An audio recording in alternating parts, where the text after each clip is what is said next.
Kesempurnaan pribadi Nabi Muhammad. Bab 1. Tentang awal masa kenabian Nabi Muhammad. Pujian nama beliau sejak zaman Nabi Adam alaihi salam. 1. Al-Irbad bin Sariyah berkata, Rasulullah bersabda, sesungguhnya aku adalah Nabi yang terakhir di sisi Allah pada saat Adam masih bercampur dengan tanah. Hadis riwayat Ibnu Hibban, Al-Hakim, dan Ahmad. 2. Maisarah Al-Fajr berkata, aku bertanya, wahai Rasulullah, kapankah engkau menjadi Nabi? Beliau menjawab, pada saat Adam masih berada antara ruh dan jasad. Hadis riwayat At-Tirmidzi, Ahmad, dan At-Tabrani. 3. Maisarah berkata, aku bertanya, ya Rasulullah, kapankah engkau menjadi Nabi? Beliau menjawab, pada saat Allah menciptakan bumi, beristiwa di langit, menciptakan 7 langit, menciptakan arsy, lalu dia menulis di tiang arasy, Muhammad adalah penutup para rasul. Dia menciptakan surga yang mana Adam dan Hawa ditempatkan di sana, dia menulis namaku pada pintu-pintu, daun-daun kubah, dan kemah-kemah, sedangkan Adam masih berada di antara ruh dan jasad. Tatkala Allah menghidupkan Adam, Adam pun melihat ke arah arasy dan melihat namaku, Allah memberitahukannya bahwa itu adalah penghulu keturunanmu. Ketika Adam dan Hawa diberdayakan oleh setan, mereka bertaubat dan memohon syafaat kepada Allah dengan menggunakan namaku. Hadis riwayat Al-Baihaqi. 4. Umar bin Al-Khattab berkata, Rasulullah bersabda, ketika Adam melakukan kesalahan, ia mengangkat kepalanya dan berkata, ya Tuhanku, dengan kebenaran Muhammad, ampunilah aku. Allah subhanahu wa ta'ala mewahyukan kepadanya, apakah Muhammad itu dan siapakah dia? Adam berkata, Tuhanku, ketika engkau menyempurnakan penciptaanku, engkau pun mengangkat kepalaku ke arah arsy dan tertulis di sana kata, La ilaha illallah Muhammad Rasulullah, sehingga aku pun tahu bahwa Muhammad itu adalah makhlukmu yang paling mulia di sisimu sebab engkau telah mengirimkan namanya dengan namamu. Allah berkata, baiklah, aku ampuni dosamu. Dialah Nabi yang terakhir dari keturunanmu dan kalau bukan karenanya aku tidak akan menciptakanmu. Hadis riwayat Al-Baihaqi. 5. Said bin Jubair berkata, manusia berselisih pendapat tentang siapakah makhluk Allah yang paling mulia di sisinya. Sebagian mereka berkata, Adam, sebab Allah telah menciptakan ia dengan tangannya dan menyuruh malaikat bersujud kepadanya. Sebagian lagi berkata, malaikat, sebab mereka tidak pernah melakukan maksiat kepadanya. Mereka pun mengatakan hal ini kepada Nabi Adam. Nabi Adam pun berkata, pada saat ditiupkan ruh kepadaku, ruh itu belum sampai ke kedua telapak kakiku. Aku pun duduk dan tampaklah olehku sinar arsy. Aku melihat di sana tertulis Muhammad Rasulullah. Dia itulah makhluk yang paling mulia di sisi Allah. 6. Wahb bin Munabih berkata, Allah mewahyukan kepada Adam sebagai berikut, aku adalah Allah pemilik Ka'bah ini. Penduduknya adalah orang-orang pilihanku. Pengunjungnya adalah mamaku dan berada dalam lindunganku. Di sana terdapat rumahku yang aku penuhkan ia dengan penduduk langit dan bumi. Mereka mendatanginya berbondong-bondong dengan berambut kusut dan berlumuran debu. Mereka berteriak dengan mengucapkan tasbih. Mereka berlari dengan mengucapkan talbiyah. Mereka menangis dengan air mata mereka yang bercucuran. Siapa yang berangkat menujunya tanpa ada tujuan lain, sungguh ia telah menjemputku dan bertamu denganku sehingga patutlah bila ku beri ia hadiah dengan kemuliaanku. Aku menjadikan sebutan kemuliaan dan keagungan rumah itu pada seorang nabi dari keturunanmu. Dialah Muhammad penutup para nabi. Aku menjadikan ia sebagai salah satu orang yang mendiami, menjaga, melindungi, dan merawat rumah itu. Siapa yang bertanya tentang diriku pada hari itu, sungguh aku berada bersama orang-orang yang berambut kusut dan berlumuran debu itu yang menunaikan janji mereka dan menghadap Tuhan mereka. 7. Ibnu Abbas berkata, Allah mewahyukan kepada Nabi Isa, kalau bukan karena Muhammad, aku tidak akan menciptakan Adam. Aku telah menciptakan arsy lalu ia pun bergetar sehingga kutuliskan di atasnya kalimat La ilaha illallah Muhammad Rasulullah, ia pun diam. Asal tanah penciptaan beliau.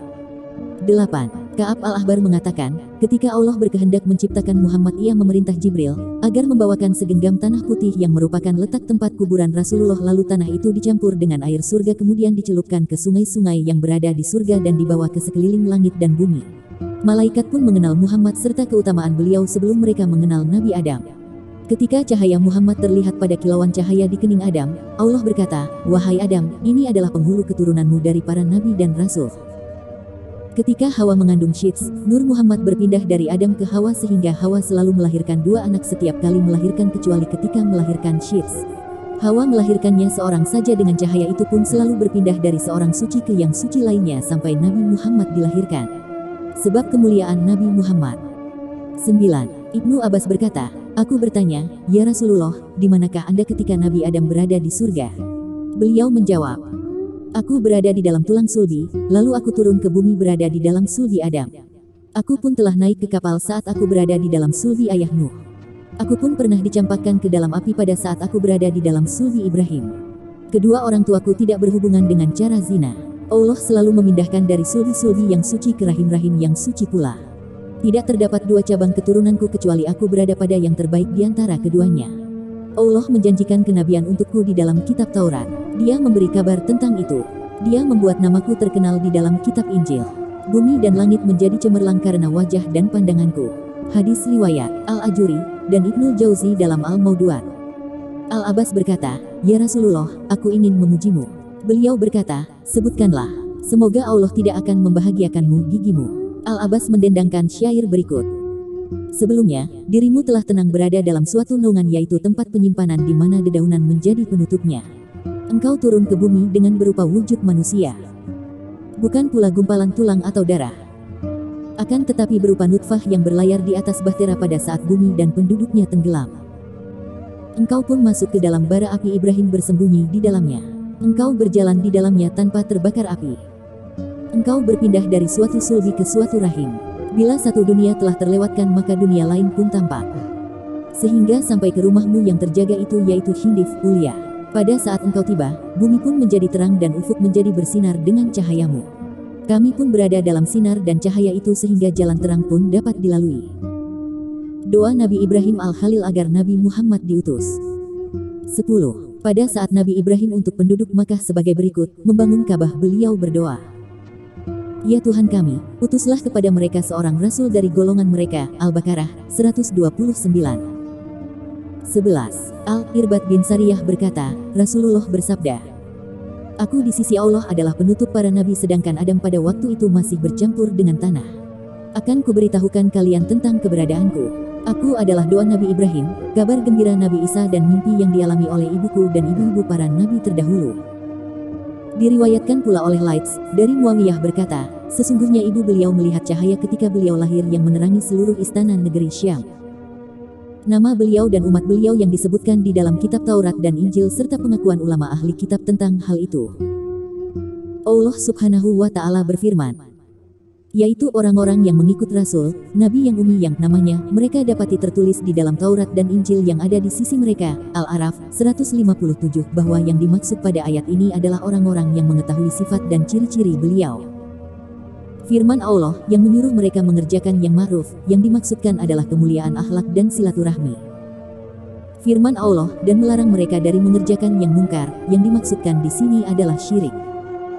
Firman Allah dan menghalalkan bagi mereka segala yang baik, yang dimaksudkan adalah apa yang dianggap baik oleh orang Arab. Ada yang mengatakan yaitu lemak yang diharamkan untuk Bani Israel, unta yang dibelah telinganya, hewan ternak yang dilepas, anak domba jantan kembar dengan betina, dan hewan penjaga. Firman Allah dan mengharamkan bagi mereka segala yang buruk, yaitu apa yang dianggap buruk oleh orang Arab yaitu bangkai, darah, urat yang mereka halalkan. Firman Allah dan membuang dari mereka beban-beban dan belenggu-belenggu yang ada pada mereka. Abu Ishaq Az-Zajai berkata, belenggu yang dimaksudkan di sini adalah perumpamaan bagi peperangan mereka, tidak diterimanya diat mereka, dan mereka tidak boleh bekerja pada hari Sabtu, mereka harus memberikan pinjaman dari sebagian harta yang mereka peroleh. 12. Ali bin Abi Thalib radhiyallahu anhu berkata tentang penafsiran firman Allah saat Allah mengambil janji para nabi. Ali Imran 81 ia berkata, Allah tidak mengutus seorang rasul sejak mulai Nabi Adam dan seterusnya kecuali dia menyuruh mereka berjanji jika Muhammad diutus dan mereka masih hidup maka mereka wajib beriman kepada beliau, menolong beliau dan memerintahkan kaum mereka untuk berjanji pula seperti itu. 13. Dari Qatadah ketika menafsirkan firman Allah saat Allah mengambil janji para nabi, ia berkata, ini adalah janji yang Allah buat terhadap para nabinya agar mereka saling membenarkan, dan Allah membuat perjanjian dengan ahli kitab seperti yang telah disampaikan oleh nabi-nabi mereka agar mereka beriman dan membenarkan Nabi Muhammad. 14. Dari Atta bin Yasar, aku berjumpa dengan Abdullah bin Amr bin Al-Ash, aku berkata kepadanya, beritahukanlah aku tentang ciri-ciri Rasulullah di dalam kitab Taurat. Ia berkata, ya baiklah.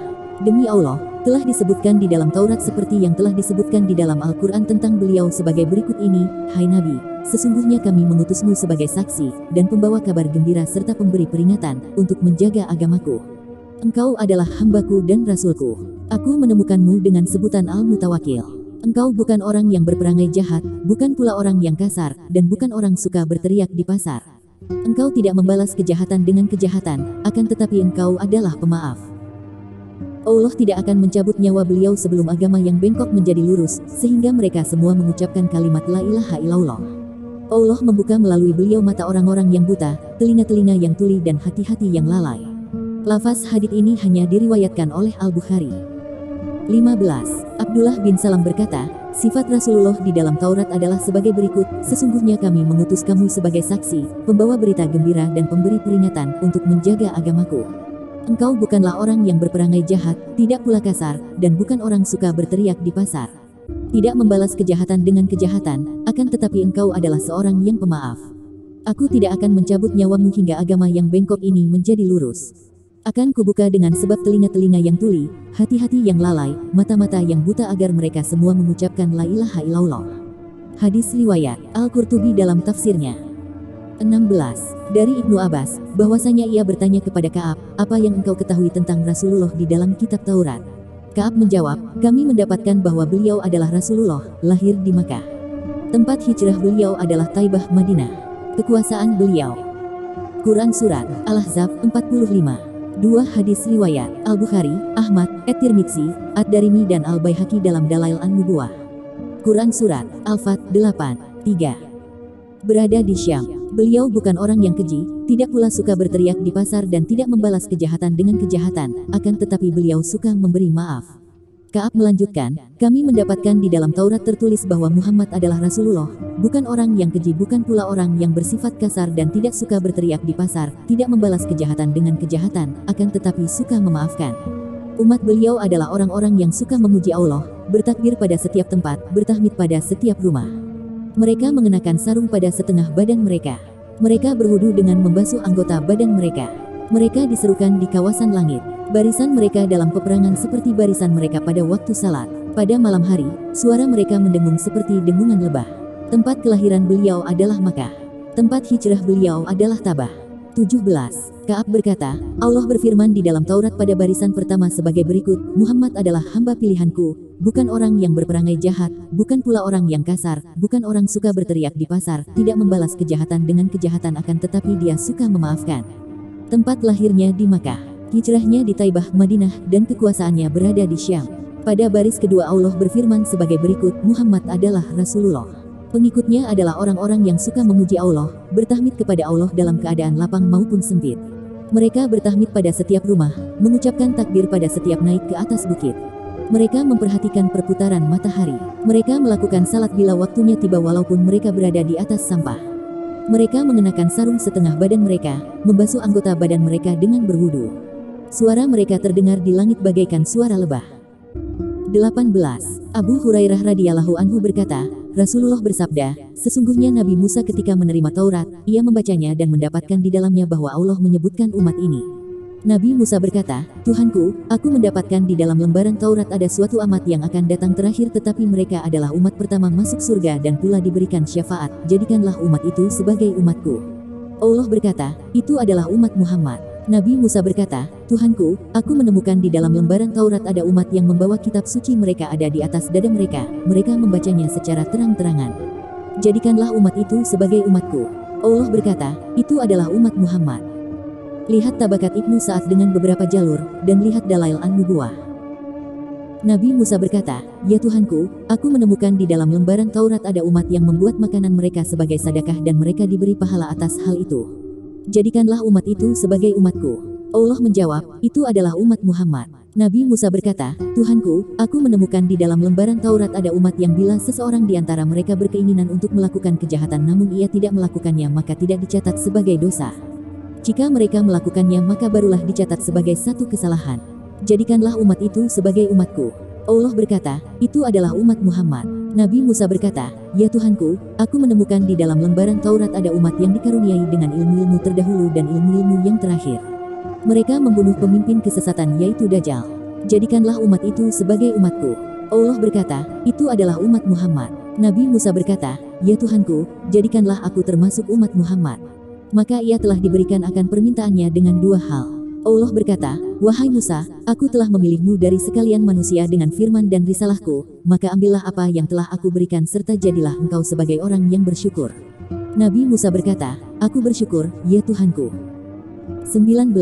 Dikisahkan bahwa Ka'ab al-Ahbar melihat seorang pendeta Yahudi sedang menangis. Ia berkata kepada pendeta itu, "Apa yang membuatmu menangis?" Pendeta itu menjawab, "Aku teringat pada beberapa perkara." Ka'ab berkata, "Demi Allah, jika aku memberitahu kamu apa yang dapat membuatmu menangis maka percayakah engkau kepadaku?" Pendeta menjawab, "Ya." Ka'ab berkata, "Demi Allah, apakah telah kau temukan di dalam Taurat bahwa Nabi Musa pernah membaca Taurat dan ia berkata, 'Tuhanku, aku menemukan suatu umat yang paling baik yang diutus kepada umat manusia untuk memerintahkan kebaikan dan mencegah kemungkaran. Mereka beriman kepada kitab yang pertama dan kitab yang terakhir. Mereka memerangi golongan orang-orang sesat sehingga mereka pun memerangi Dajjal al-Awar yang buta sebelah matanya. Jadikan umat itu sebagai umatku.'" Allah berkata, "Itu adalah umat Muhammad." Pendeta menjawab, "Ya." Ka'ab berkata, "Demi Allah, apakah engkau menemukan di dalam kitab Allah yang telah diturunkan bahwasanya Musa membaca Taurat dan berkata, 'Ya Tuhanku, aku menemukan umat yang suka memujimu yang selalu mengawasi perputaran matahari dengan seksama. Bila mereka ingin melakukan sesuatu mereka berkata, kami akan melakukannya, insya Allah, jadikanlah itu sebagai umatku.'" Pendeta menjawab, "Ya." Ka'ab berkata, "Demi Allah, apakah engkau mendapatkan di dalam kitab Taurat bahwasanya Musa membaca Taurat dan berkata, 'Ya Tuhanku, aku menemukan bahwa ada umat yang apabila salah seorang mereka naik ke atas bukit ia mengucapkan takbir, apabila turun dari bukit ia bertahmid kepada Allah, tanah adalah suci bagi mereka, bumi adalah masjid bagi mereka di mana saja mereka disucikan dari janabah junub, mereka bersuci dengan menggunakan tanah air apabila mereka tidak mendapatkan air. Wajah mereka terang berseri sebab wudu, jadikanlah mereka sebagai umatku.'" Pendeta itu menjawab, "Ya." Ka'ab berkata, "Demi Allah, apakah engkau mendapatkan di dalam kitab Allah bahwasanya Musa membaca Taurat dan berkata, 'Ya Tuhanku, aku mendapatkan di dalamnya ada umat yang dikasihi dan mereka itu lemah. Mereka mewarisi Alkitab. Mereka adalah umat pilihanmu. Di antara mereka ada yang berbuat zalim pada dirinya sendiri. Ada yang sederhana saja. Ada yang bersegera melakukan kebaikan. Aku tidak menemukan seorang pun di antara mereka kecuali dikasihi. Jadikanlah mereka sebagai umatku." Allah berkata, "Mereka adalah umat Muhammad." Pendeta berkata, "Ya." Ka'ab berkata, "Demi Allah, apakah engkau menemukan di dalam kitabmu bahwasanya Nabi Musa membaca Taurat dan berkata, 'Tuhanku, aku menemukan di dalam kitab Taurat ada umat yang mushaf mereka berada di atas dada mereka. Mereka berbaris ketika salat seperti barisan malaikat. Suara mereka di dalam masjid bagaikan suara lebah. Tak satu pun di antara mereka yang masuk neraka kecuali hanya orang yang enggan beramal kebaikan. Jadikanlah mereka sebagai umatku." Allah berkata, "Mereka adalah umat Muhammad." Pendeta berkata, "Ya." Nabi Musa merasa kagum dengan segala kelebihan yang telah Allah berikan kepada Nabi Muhammad dan umatnya. Nabi Musa berkata, "Alangkah baiknya jika aku menjadi pengikut Muhammad." Lalu Allah mewahyukan kepadanya 3 ayat berikut agar ia merasa ridha dengan semua ini. Allah berfirman, "Hai Musa, sesungguhnya aku memilih melebihkan kamu dari manusia yang lain di masamu untuk membawa risalahku dan untuk berbicara langsung denganku. Sebab itu berpegang teguhlah kepada apa yang aku berikan kepadamu dan hendaklah kamu termasuk orang-orang yang bersyukur. Dan telah kami tuliskan untuk Musa pada lauh-lauh Taurat segala sesuatu sebagai pelajaran dan penjelasan bagi segala sesuatu. Maka kami berfirman, berpegang padanya dengan teguh dan suruhlah kaummu berpegang kepada perintah-perintahnya dengan sebaik-baiknya. Nanti aku akan memperlihatkan kepadamu negeri orang-orang yang fasik." Al-A'raf 144-145. Dan Allah Ta'ala berfirman, "Dan di antara kaum Musa itu terdapat suatu umat yang memberi petunjuk kepada manusia dengan hak dan dengan hak itulah mereka menjalankan keadilan." Al-A'raf 159. Nabi Musa pun merasa ridha dengan sebenar-benarnya. 20. Dari Ka'ab bahwasanya ia mendengar seseorang berkata, "Aku pernah bermimpi bahwa manusia berkumpul untuk dihisab. Para nabi pun dipanggil. Setiap nabi pun datang dengan umatnya masing-masing. Terlihat pada setiap nabi ada 2 cahaya. Pada setiap pengikut mereka terdapat cahaya yang mengiringi. Lalu Nabi Muhammad dipanggil, pada setiap helai rambut di kepala beliau terdapat 1 cahaya. Pada setiap pengikut beliau terdapat 2 cahaya yang mengiringinya." Ka'ab berkata sedangkan ia tidak menyangka bahwa itu adalah mimpi, siapa yang memberitahukan tentang semua itu? Orang itu berkata, "Aku sendiri, demi Allah yang tiada Tuhan melainkanlah, aku melihatnya di dalam mimpiku." Ka'ab berkata, "Demi Allah yang tiada Tuhan selainnya, engkau telah melihat itu di dalam mimpimu." Orang itu berkata, "Ya." Ka'ab berkata, "Demi zat yang jiwa Ka'ab berada dalam kekuasaannya. Demi zat yang jiwa Muhammad berada pada kekuasaannya." Demikian itu adalah sifat-sifat Nabi Muhammad umat beliau dan sifat para nabi terdahulu beserta umat mereka yang disebutkan di dalam kitab Allah. Seakan-akan engkau telah membacanya di dalam Taurat. Beserta 21. Ibnu Abi Namlah berkata, seorang Yahudi dari Bani Quraizah mempelajari sifat dan ciri-ciri Rasulullah di dalam kitab mereka dan mengajarkan anak-anak mereka tentang sifat serta nama beliau dan tempat hijrah beliau. Namun ketika beliau diutus di tengah-tengah mereka, mereka merasa iri dan dengki. 22. Abu Said berkata, aku pernah mendengar Abu Malik bin Sinan berkata, aku pernah menemui Bani Abdil Asyal pada satu hari. Aku ingin mengajak mereka berbicara. Pada waktu itu kami sedang mengadakan gencatan senjata. Aku mendengar Yusya, al-Yahudi berkata, akan datang seorang nabi yang bernama Ahmad dari tanah Al-Haram. Khalifah bin Salabah berkata kepada Yusya, dengan nada mengejek, bagaimanakah sifat-sifatnya? Yusya berkata, beliau adalah seorang yang tidak tinggi dan tidak pula pendek, pada kedua matanya terdapat warna merah, memakai jubah dan mengendarai keledai. Kota ini adalah tempat hijrahnya. Abu Malik bin Sinan berkata, aku kembali menuju kaumku Bani Khudrah. Pada hari itu aku merasa heran terhadap apa yang dikatakan oleh Yusya. Aku mendengarkan seorang di antara kami berkata, apakah hanya Yusya yang mengatakan ini? Padahal semua orang Yahudi di Yasrib mengatakan ini pula. Abu Malik bin Sinan berkata, aku berasal dari Quraizah, mereka semua mendengar ini, mereka melaporkannya kepada Nabi Muhammad. As-Subair bin Bata berkata, bintang merah telah tampak, padahal ia tidak akan tampak kecuali karena munculnya seorang nabi. Semua nabi telah diutus kecuali Ahmad. Ini adalah tempat hijrahnya. Abu Said berkata, pada saat Rasulullah datang ke Madinah, ayahku memberitahukan berita ini. Rasulullah berkata, jika As-Subair dan para pemuka Yahudi masuk Islam, maka semua pengikutnya akan masuk Islam pula, sebab mereka adalah pengikut-pengikut setia. Muhammad bin Salamah berkata, tak ada satupun dari orang Yahudi Bani Abdil Asyal yang tidak masuk Islam kecuali Yusya saja. Aku mendengar ia berkata, sedangkan pada waktu itu aku masih kecil, kalian telah dinaungi oleh kedatangan seorang nabi yang akan diutus dari arah Ka'bah ini. Kemudian ia menunjukkan tangannya pada Baitullah, lalu lanjutnya lagi, siapa yang menemuinya, hendaklah mempercayainya. Rasulullah pun diutus, kami pun masuk Islam, sedangkan Yusya masih tetap tidak mau masuk Islam karena merasa iri dan dengki. 23. Dari Imarah bin Khuzaimah bin Sabit berkata, tidak ada seorang pun dari suku Al-Aus dan Al-Khazraj yang dapat menceritakan sifat Nabi. 1. Riwayat Abu Nuaim di dalam Dalail An-Nubuwah. 2. Hadis riwayat Abu Nuaim di dalam Dalail An-Nubuwah dan Ibnu Katsir di dalam Al-Bidayah wa An-Nihayah. Muhammad kecuali Abu Amir Ar-Rahib. Ia mengumpulkan orang Yahudi dan bertanya kepada mereka tentang agama dan memberitahukan mereka tentang sifat Rasulullah beserta tempat hijrah beliau. Kemudian ia menemui Yahudi Taimah dan memberitahukan mereka tentang itu, lalu berangkat menuju Syam dan bertanya kepada orang-orang Nasrani serta memberitahukan mereka tentang sifat Nabi dan tempat hijrah beliau yaitu Yasrib. Ia pulang dan berkata, sesungguhnya aku memeluk agama Hanif. Ia pun berdiri sambil memakai permadani bulu, menganggap dirinya berada pada ajaran agama Nabi Ibrahim alaihissalam dan ia menunggu kemunculan Nabi Muhammad tatkala Rasulullah diutus di Makkah. Ia tidak menemui beliau dan bertindak seperti sedia kala. Pada saat Nabi datang ke Madinah ia merasa iri dan hasad serta berlaku munafik. Ia menemui Nabi seraya mengatakan, wahai Muhammad, dengan perintah apa engkau diutus? Nabi berkata, dengan membawa ajaran Hanafiyah yaitu agama Ibrahim. Abu Amir berkata, aku berada pada ajaran itu. Rasulullah berkata, engkau tidak berada pada ajaran itu.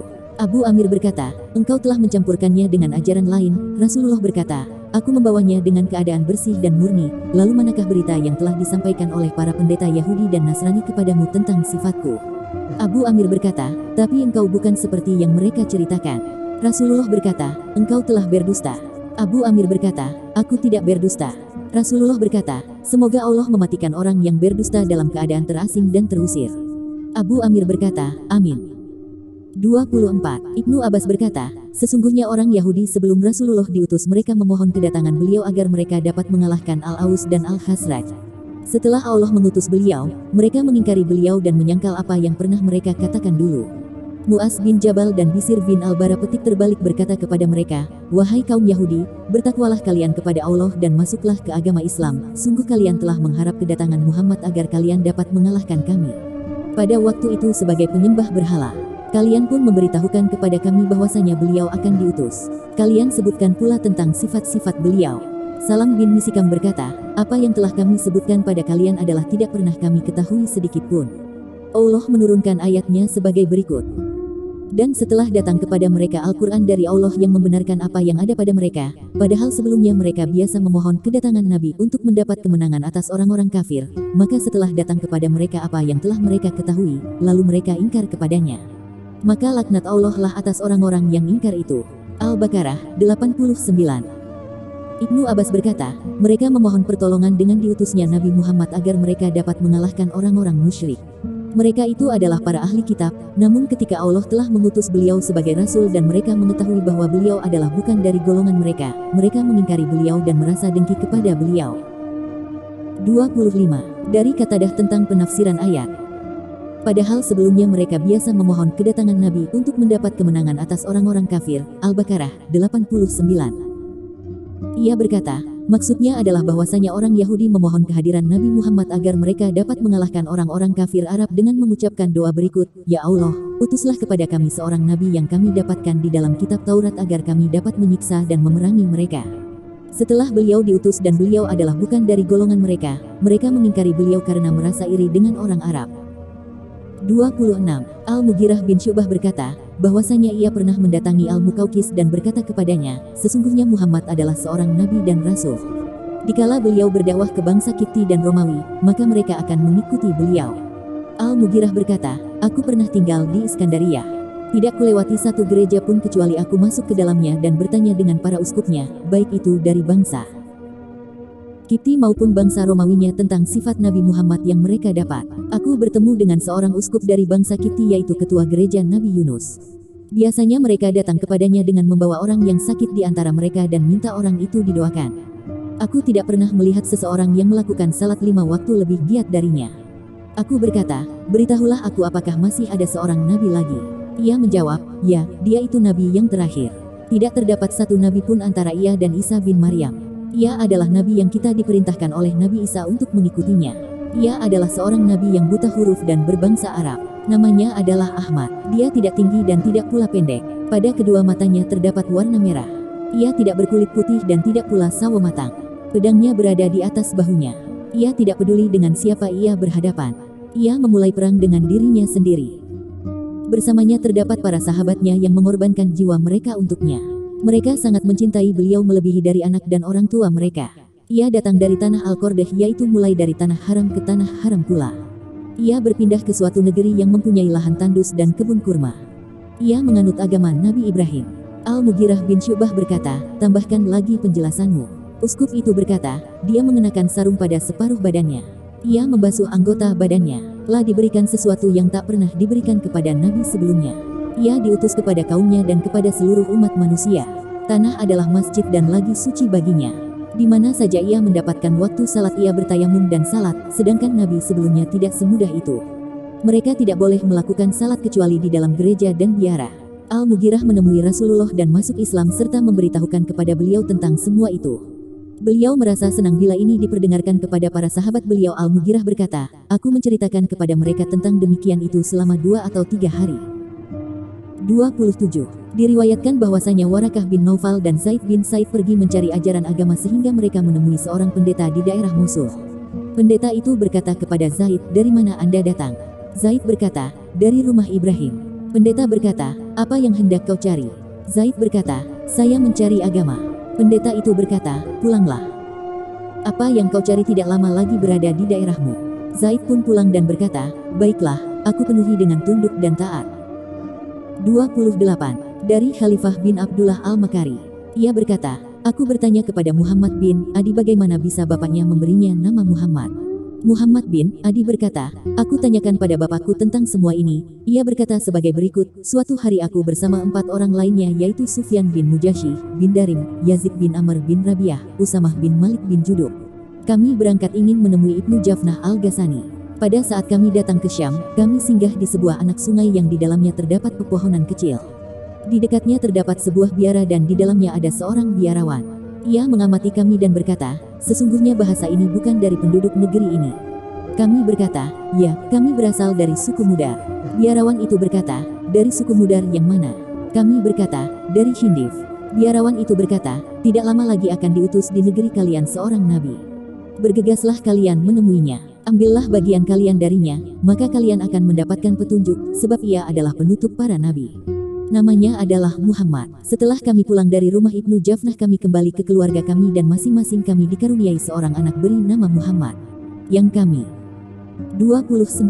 Salamah bin Waqsi berkata, kami mempunyai tetangga seorang yang beragama Yahudi dari Bani Abdil Ashal.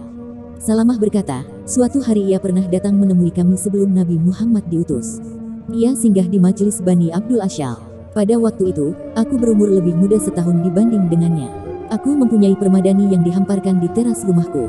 Lalu ia menyebutkan tentang hari kebangkitan, hari kiamat, hisab, mizan, surga dan neraka. Ia mengatakan semua itu kepada penduduk penyembah berhala yang tidak percaya pada hari kebangkitan setelah mati.